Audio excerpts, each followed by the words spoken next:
ปริญญาตรีใบหนึ่งมาทุกคนแต่ว่าน้องขวัญนะบริจบปริญญาตรีน้องขวัญจบป.3นี่น้องขวัญก็ดีใจเนาะดีใจที่ว่าได้มาเออนี่ก็คือความภูมิใจของเจ้าของเลยค่ะสบายดีFCน้องขวัญสาวสวรรค์เขตเด้อจ้าพอกันอีกแล้วเด้อมันมีการคิดในการโบมีอย่างหลายเนาะก็คือน้องขวัญดีใจเนาะที่ให้ว่าจังไดดีคือแบบว่าน้องขวัญได้มาแล้วเด้อทุกคนเงินในอากาศน้องขวัญได้มาแล้วเด้อน้องขวัญได้พินมาแล้วทุกคนคือแบบว่าน้องขวัญดีใจแห้งนะดีใจแห้งบ่คิดบ่ฝันว่าเจ้าของสิได้เนาะเพราะว่าหยังเพราะว่าน้องขวัญน่ะบ่มีประสบการณ์ในเรื่องที่การเฮ็ด YouTube เนาะบ่มีประสบการณ์อีหยังเลยแบบ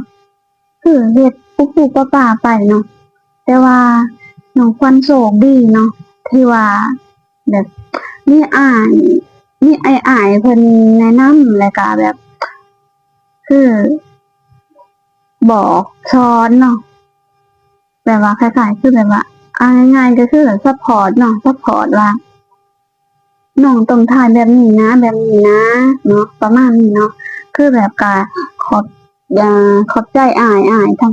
ทุกคนเนาะที่ว่าคอยให้กำลังใจแล้วก็ที่สำคัญก็คือขอบใจ FC เนาะก็น้องขวัญหาเริ่มต้นเริ่มแรกก็เฮ็ด YouTube มาได้ประมาณเริ่มแรกเลยก็บ่ได้คิดว่าเจ้าของสิเฮ็ดเนาะก็คือแบบบ่ได้คิดในหัวแต่พออ่านเพิ่นแนะนำให้มาว่าลองเฮ็ดเบิ่งในสั่นจังซี่ว่ามันได้เงินจริงนะน้องขวัญก็เลยแบบตัดสินใจเฮ็ดเบิ่งลองเบิ่งเนาะทุกคนแล้วน้องขวัญก็บ่คิดอีกว่าน้องขวัญน่ะสิผ่านไวขนาดนี้เนาะเพียงใช้เวลาแค่2 เดือนเนาะแต่ว่าผ่านได้ผู้ติดตาม 1,000 คนน่ะก็คือ2 อาทิตย์เท่านั้นเองทุกคน2 อาทิตย์คือผ่านได้ผู้ติดตาม 1,000 คนแล้วก็ชั่วโมง4 ชั่วโมงเนาะ 4,000 ชั่วโมงเนาะน้องขวัญก็ผ่านแล้วก็เลยแบบว่าดีใจนะอันเริ่มต้นเริ่มแรกก็คือดีใจบ่คิดว่าน้องขวัญบ่คิดว่าตัวเองสิเฮ็ดได้ถึงขนาดนี้นะเพราะว่าน้องขวัญบ่มีประสบการณ์ในทางด้าน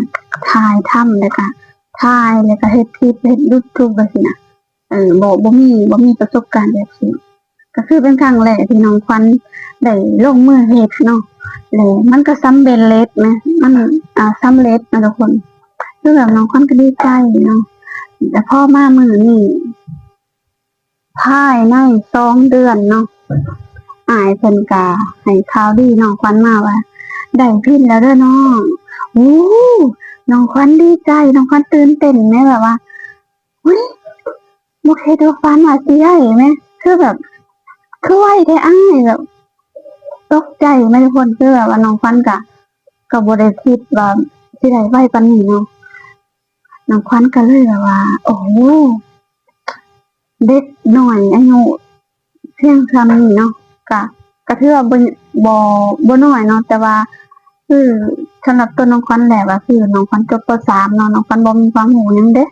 ก็คือแบบว่าเป็นเด็กน้อยเรียนบ่จบนะแต่ก็บ่คิดว่าสิได้แต่บ่คิดว่าเจ้าของสิเฮ็ดสำเร็จนะทุกคนก็ดีใจนะครั้งแรกในชีวิตเนาะที่ได้ใบหาเงินในอากาศเนาะมีหลายคนที่อยากได้นะแต่ว่ามันก็ขึ้นกับความอดทนและก็ความพยายามเนาะทุกคนบางคนก็เฮ็ดงานบ้านบ่ได้ว่าเฮ็ดงานบ่มีเวลาออกมาถ่ายคลิปโน่นนี่นั่นเนาะหลายอย่างแต่ว่าน้องขวัญก็ได้โอกาสเนาะคือแบบว่าได้โอกาสจากเจ้านายแล้วก็ได้โอกาสจากที่พ่อแม่เนาะแล้วก็ที่ FC ทุกคนแล้วก็ ที่คือคอยซัพพอร์ตหวังเนาะทุกๆคนถ้าบ่มีคนที่ซัพพอร์ตหรือว่าคนที่หนุนหลังให้น้องขวัญก็คือน้องขวัญก็สิบ่มีโอกาสได้เนาะเพราะว่าคนนั้นเนาะต้องแบบว่าเอิ้นว่าหยังต้องมีความพยายามนะทุกคนอันดับแรกคือมีความพยายามอดทนเฮ็ด YouTube มันบ่ง่ายแล้วก็บ่ยากเนาะถ้าเรามีความพยายามมีความอดทนหลายที่สุดเนาะเดี๋ยวน้องขวัญสิว่าให้เบิ่งเนาะว่าใบนี้มันคือใบอีสานทุกคน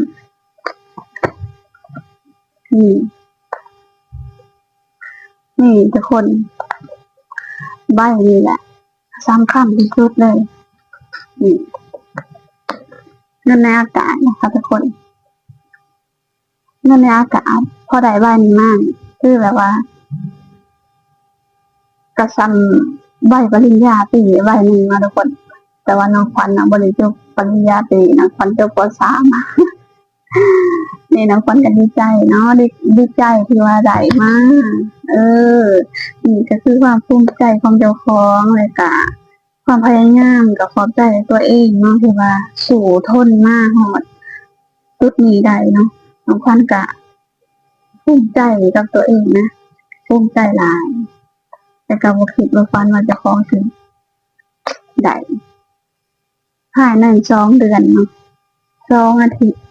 ได้ขึ้นมาโอ้โหสุดยอดทุกคนต้องขอบใจเจ้าของเจ้าของที่อดทนเนาะเพราะว่าเจ้าสิเจ็บสิป่วยสิอิหยังก็ตามแต่ว่า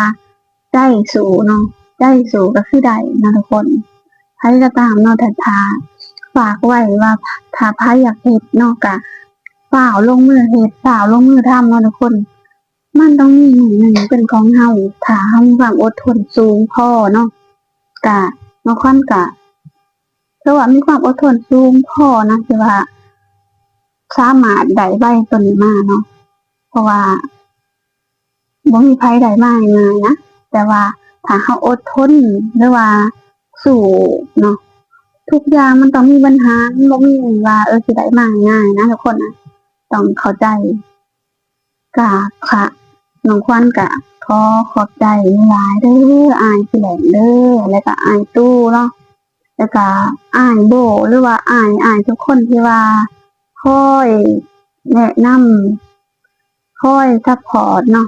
คอยซัพพอร์ตแล้วก็คอยแนะนำทุกสิ่งทุกอย่างที่ดีๆให้น้องขวัญเนาะกะขอบใจกะขอบคุณหลายๆเด้อที่แนะนำให้น้องขวัญได้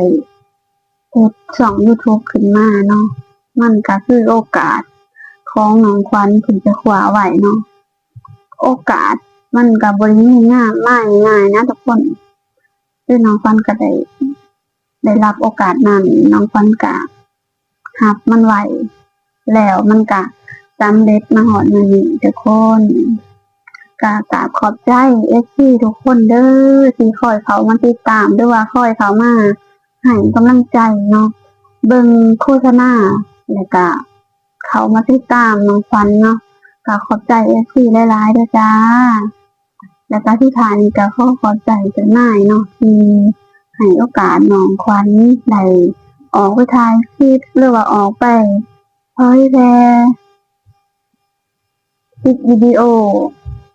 ทุกอย่างเนาะจ้ะขอบใจขอบอกขอบใจหลายๆขอบคุณเจ้านายหลายๆเด้อที่เข้าใจที่คอยซัพพอร์ตเนาะแล้วก็ขอบครัวน้องเนาะที่คอยซัพพอร์ตที่คอยให้กำลังใจน้องขวัญทุกคนเลยแบบว่าให้กำลังใจดีถ้าน้องขวัญก็สำเร็จแล้วเด้อต่อไปน้องขวัญก็สิเฮ็ดคลิปแล้วก็ให้พ่อแม่ FC ได้เบิ่งได้ชมกันเนาะจ้าคลิปนี้น้องขวัญก็สิขอจบเพียงเท่านี้เนาะก็สิขอกล่าวคำว่าสบายดีบ๊ายบาย